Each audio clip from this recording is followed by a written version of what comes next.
Яңалыклар чыгарылышы үз эшен башлап җибәрде. Студияда Лилия Гатина алга таба кайбер темалар турында кыскача. Чаллыда бушлай онкоскрининг узачак, аны кайда һәм кем уза алачак? Мөселманнар төп бәйрәмнәренең берсе Ураза бәйрәмен билгеләп үттеләр. Бу елны ул ничек узды? Тиз һәм авыртусыз Чаллыда бушлай онкоскрининг көне узачак. Аның кысаларында иртә стадияда авыз куышылыгында яман шишне ачыкларга мөмкин. Тикшерүне 3-нче стоматология поликлиникасы үткәрәчәк. Процедура турында тулырак киләсе минутларда сөйләрбез. Процедура үзе нибары 2-3 минут вакыт ала һәм бөтенләй авыртуларсыз уза. Табиблар тикшерү өчен АФС аппаратын кулланалар. Ул яман шиш алды үзгәрешләрен һәм иртә стадиядагы яңа шишләрне ачыкларга ярдәм итә. Кабул итүне тәҗрибәле табиб-стоматологлар алып бара. С 2018 года нами были проверены порядка 2000 человек. Около 200 человек были отправлены в онкодиспансер.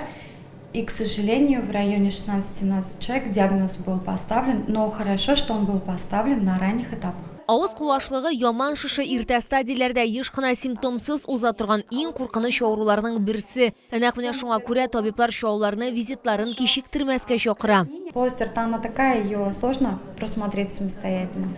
Вот, поэтому я призываю наших пациентов отнестись более ответственно к своему здоровью, потому что это очень важно. Своевременное обращение к стоматологу может предотвратить, если вдруг есть какие-то проблемы, предотвратить такое заболевание, как рак полости рта. Стоматологлар авыздагы җәрәхәтләргә һәм ярылуларга игътибар итәргә киңәш итә. Моннан тыш хәтта даими рәвештә авыз өчен тешләү гадәте дә тикшерү өчен сәбәп булырга мөмкин. Появление рака – это постоянная травматизация. Это если пациент прикусывает губу, есть такие вредные привычки. Очень часто бывает это у подростков, когда они там кусают какие-либо предметы, грызут щеку, или прикусывают губу. Тикшерү узу өчен үзең белән паспорт һәм полис булырга тиеш. Тикшерү үзе бөтенләй бушлай. Чаллыда 24 мартта 3-нче стомат поликлиникада тикшерүне узарга мөмкин булачак. Пациентларны тәнәфесләр белән 7 сәгать 30 минуттан 18 сәгатькә кадәр кабул итәчәкләр. Кабул итү алдан язылу буенча алып барыла. Телефонны сез үз экраннарыгызда күрәсез. Лилия Гатина, Тохир Бикметов, Яңалыклар. Мөселманнар төп бәйрәмнәренең берсе Ураза бәйрәмен билгеләп үттеләр. Ул изге Рамазан айының тәмамлануын билгели. Чаллыда 15 мәчет бөтен республикадагы кебек үк иртәдән үк ачылды. Дин тотучылар бергәләп намаз укырга туганнары һәм якыннары белән килгәннәр. Нур Ихлас мәчетендә безнең тикшерү төркеме дә булды. Дин тотучылар шул кадәр күп иде, мәчеткә барысы да сыя алмады. Шуңа күрә мөселманнарның бер өлеше урамда урнашкан. Һава шартлары да уңайлы иде, көн кояшлы булды. Кайберләре туганнары һәм якыннары белән килгән, кемдер үзе белән балаларын алган. Менә быелгы елны без күзәтәбез, менә кичке намазларда, таравих намазларында безнең мәчетләрбез әле тулып беттеләр. Тулы булып торды. Бу инде яшьләрнең килүе, укучыларның килүе, студентларның килүе, менә динебез шулай бик нык яшәреп килә. Аллаһка шөкер, без шуңа күрә шат. Аллаһка таба өмет бар. Аллаһ насыйп итсә, менә инде җәмигъ мәчетенә җиткереп киләбез. Анда безнең 3000 4000, 5000 кеше сыйдырырга мөмкин. Ураза бәйрәменең бер өлеше иртәнге намаз. Бәйрәмдә бергәләп гыйбадәт кылырга кирәк дип санала. Аннары дин тотучылар Ураза бәйрәмен туганнары һәм якыннары белән бергә билгеләп үтә. Хәзер тиздән Коръән укып, вагазлар тыңлап, намазлар укырбыз иншааллах. Аннан соң инде һәрберебез өйләребезгә таралабыз. Өйдә инде һәрберебезнең хәләл шифатларыбыз, тәмле шәйләр белән, кыймаклар белән хәләл шифатларыбыз көтеп тора. Аллаһка шөкер. Гаилә белән инде biz кайтуга инде кыймаклар пешерә иптәшем. Матур иттереп кергән Алла бирсә. Дин тотучылар үзләренең Ураза бәйрәме турындагы истәлекләре, Уразаны ничә ел тотуларын искә төшерделәр. Ураза бәйрәмендә урамга чыгып, авыл башыннан икенче башка хәтле йөридек тә, аннан соң мәчеткә килеп утырадык. Шул истә инде, бәләкәй чак вакытлары. Бөтен семья белән biz.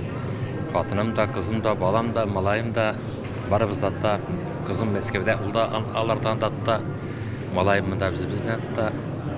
Келиннәр дә бар да, Аллаһка шөкер. Барлык дин тотучылар белән бергә бу бәйрәмдә Чаллы мэры Наил Мәгъдиев тә бар иде. Ул шулай ук дуга укыганнан соң туганнары, якыннары, әнисе янына барырга җыенганын хәбәр итте. Сезне чын күңелдән олуг бәйрәм белән Ураза гайты бәйрәм белән тәбриклим. Һәммәгезгә исәнлек, саулык, иминлек, гаилә бәхете телим. Бергә булыйк, бердәм булыйк, матур иттереп безнең шәһәребездә, күп милләтле республикабызда эшлик. Тагын бер мөһим бәйрәм Корбан бәйрәме быел ул 27 майга туры килә. Лилия Гатина, Илмира Гайнетдинова, Фәнис Иксанов, яңалыклар. Оңайлы шартларда укырга һәм эшләргә Тукай районында берничә мәгариф учреждениесына капиталь ремонт ясала. Яңа Новотроицкая, Теләнче Тамак, Калмаш бистәләрендә мәктәпләр яңартылачак. Төзелеш эшләре инде башланды, әмма алар белем алу процессына комачауламый дип хәбәр итте безнең төшерү төркеменә Тукай районы башлыгы Камил Нәҗмиев. Барысында модернизацияләү планлаштырыла. Мәктәп барлык яктан да яңа мәктәпкә әвереләчәк. Ул эшләр инде башланды. Һәрбер мәктәптә безнең подряд организация билгеләнгән. Безнең инде аның карауын алып бара ГИСУ, безнең республика. Шуңа да бу барлык башланган эшләрне без яңа уку елына төгәлләп чыгарга планлаштырабыз. Мәгариф учреждениеләрен ремонтлаудан тыш боз сарае да төзелә. Яңа бинада хоккейчылар һәм фигуралы шуучылар шөгыльләнә алыр дип планлаштырыла. Эшләр уку сезоны башланганчы тәмамланырга тиеш. Бүген инде эшләр бара, инде җир эшләре һәм фундамент эшләре башкарылып ахырына чыгып бара.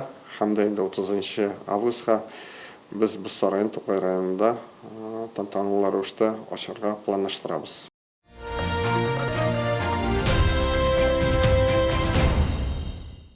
Шолда Белоруссия киемнәре күргәзмә ярминкәсе шәһәрдәшләребезнең һәм шәһәр кунакларының сөендерүен дәвам итә. Ир-атлар һәм хатын-кызлар өчен ботинкалар, ярым ботинкалар, киң ассортимент беркемне дә битараф калдырмаячак. Ашыгы сезне Муса Җәлил проспекты 55Б адресы буенча көтәләр. Үзәкрәт сәүдә үзәге, элекеге балалар дөньясы бинасы. Төрле аякка сыйфатлы һәм җылы аяк киемнәре Беларусь җитештерүчеләре күргәзмәсендә төрле зәвыкка аяк киеме табарга була. Данная обувь сделана для женщин, которые ценят комфорт и удобство. И также особенно подойдут покупательницам с деформированной стопой. Эта модель славится своей герметичностью, так как подошва склеивается методом вулканизации. В задней части располагается небольшой полукаблук для разгрузки опорно-двигательного аппарата и суставов, как зачастую рекомендуют ортопеды.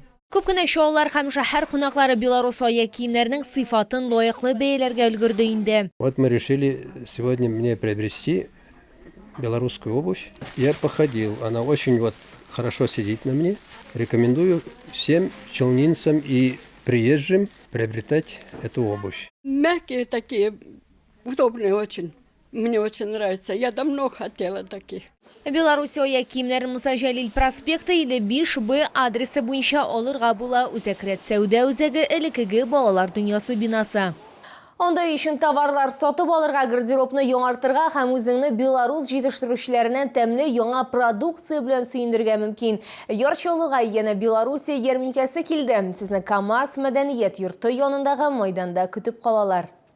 Шоулар яратып өлгергән Беларусь ярминкәсе КамАЗ мәдәният сарае янындагы мәйданда урнашты. Беларусь продукциясының үзенчәлеге шунда ки, барысы да совет рецептлары буенча һәм иң мөһиме ГОС буенча эшләнә ди сатучылар. Наш хит продаж – это сало, которое все любят.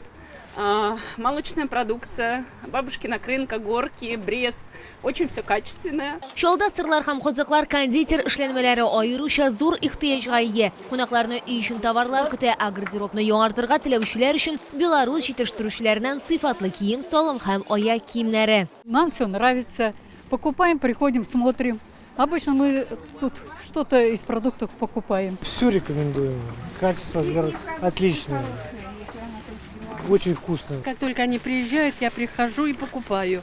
Вот я беру мед. Женщина сказала, что икра палтус очень вкусный. Думаю, я посмотрю сейчас. Беларусь ярминкәсе көн сайын иртәнге 9-дан кичке сәгать 6-га кадәр эшли. Шоулар 29 мартка кадәр бирдә үзенчәлекле товарлар һәм азык-төлек сатып ала.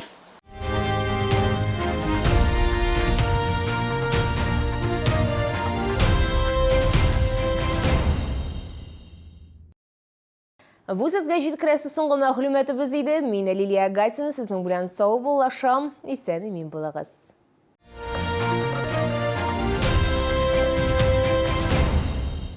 С 17 по 29 марта долгожданная продажа всероссийских товаров. Одежда, обувь, продукты питания. Отличное качество по отличным ценам. Площадь УДК КАМАЗ.